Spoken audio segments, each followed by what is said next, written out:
한국 방산의 역습, 신형 함대공 미사일 개발. 전문가, 초음속 미사일의 천적이다. 중국 언론 기사와 중국 네티즌 댓글 반응 번역입니다. 최근 한국이 2019년부터 양산을 시작한 신형 함대공 미사일이 한국 해군에 대량 배치되고 있다. 군사 전문가들은 이 미사일은 초음속 미사일 요격 능력을 갖추고 있어 초음속 미사일의 천적이라며, 이와 같은 첨단 미사일의 배치는 반드시 한국 해군의 방어 역량 상승을 가져다 줄 것이고, 이를 기점으로 한국이 방공우산을 보유하게 됐다고 평가했다. 한국 방위 산업의 역습이 시작된 걸까? 한국은 지정학적으로 결코 우세하지 않은 나라로 주변에 강대국이 너무 많다. 게다가 형제와의 관계도 여전히 불투명하다. 이런 배경에서 한국은 군사장비의 연구개발에 많은 정성을 기울이고 있으며, K2 주력 전차부터 해공에 이르기까지 모두 한국의 맹렬한 군사기술 발전의 산물이라고 할 수 있다. 해공은 한국이 개발한 최고의 방공 미사일로 한국 과학기술의 최고 역량이 집약됐다.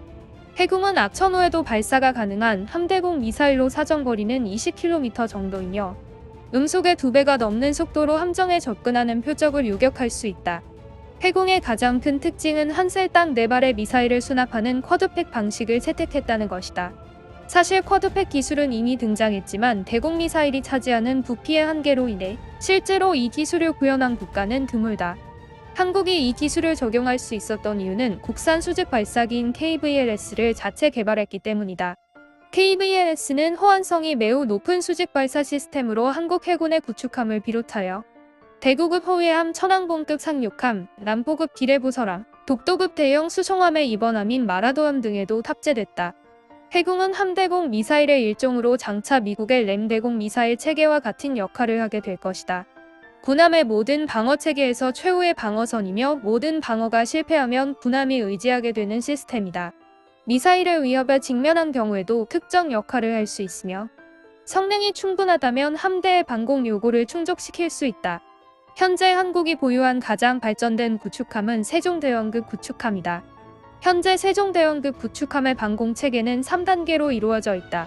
1단계는 SM-2 블럭3 장거리 함대공 미사일로 170km 거리의 목표물을 요격할 수 있다.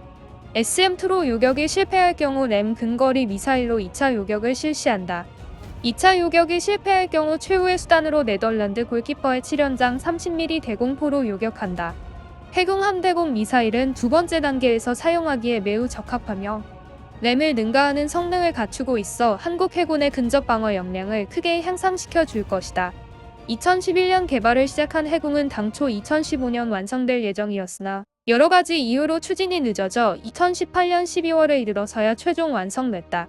한국 군사 관계자는 한국이 해공 함대공 미사일의 독자 개발을 고집하는 것은 자주국방의 길을 계속 추구하고 있음을 보여주는 것이라고 말했다. 우리는 한국은 역사적 이유로 많은 미국제 무기들을 사용하고 있음을 알고 있다. 예를 들어 한국 군함에 탑재된 SM-2와 램은 모두 미국이 만든 것이다. 한국이 자체적인 방위산업 체제가 구축되기 전까지 한국 무기의 주요 공급원은 미국이었다. 한국은 1960년대 이후부터 수출 위주의 경제발전 정책을 시행했고, 불과 수십 년 만에 최빈국이자 후진국에서 선진국이자 아시아의 용으로 성장했다. 경제적 산업적 역량이 향상되고 돈과 기술을 거머쥔 한국은 미국에 대한 군사 의존도를 줄이기 위해 자체 방위산업을 구축하기 시작했다. 한국의 자주국방은 비교적 늦게 시작됐지만 매우 빠르게 발전했다. 예를 들어 한국에서 독자 개발한 K9 자주포와 K2 흑표 전차는 여러 성능 지표가 세계 선진 수준에 도달했다. 한국은 최근 국방비를 대폭 늘리고 있으며, 이러한 배경에서 해군 미사일이 대량 양산되고 있다. 해군의 양산 비용은 총 6억 3,300만 달러로 2036년까지 지속적으로 생산될 예정이다. 그런데 러시아 매체들은 한국의 신형 미사일 개발에 곱지 않은 시선을 보내고 있다. 그 이유는 먼저 러시아는 원래 다른 국가의 무기 개발에 대해서는 반드시 한 차례 비아냥거리고 보는 습관이 있다. 두 번째로 이 미사일은 첨단 대함 유도탄으로서 잠재적인 적수는 반드시 한번 비판해야 한다. 마지막으로 러시아의 자존심의 문제이다. 한국이 독자적으로 함대공 미사일을 개발할 수 있게 되면서 러시아의 마음은 불편했을 것이다. 러시아 매체가 질투하는 이유를 충분히 이해할 수 있다.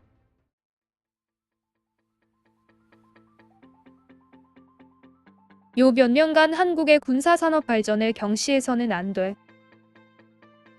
한국은 요즘 진리를 깨닫기라도 했는지 발전 속도가 매우 빠르고 맹렬하다.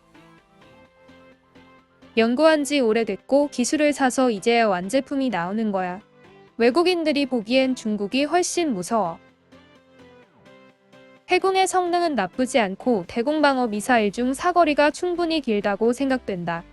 레이더 적외선 복합유도 방식은 강력한 교란 방지 기능을 갖고 있어. 또한 쿼드팩 형태의 수직 발사 방식으로 현재 우리 중국에는 이와 비슷한 무기는 없어. 한국은 현재 정치, 군사, 경제, 과학기술의 발전 추세가 매우 맹렬하며 이미 일본을 압도하고 있다.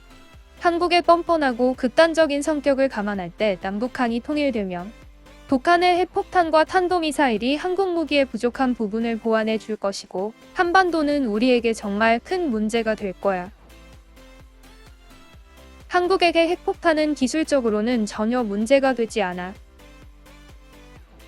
서태평양과 동아시아를 누가 이끌 것인가 하는 문제가 해결되기 전까지 한반도는 통일될 수 없어. 한셀의 네 발을 실현시킨 건가.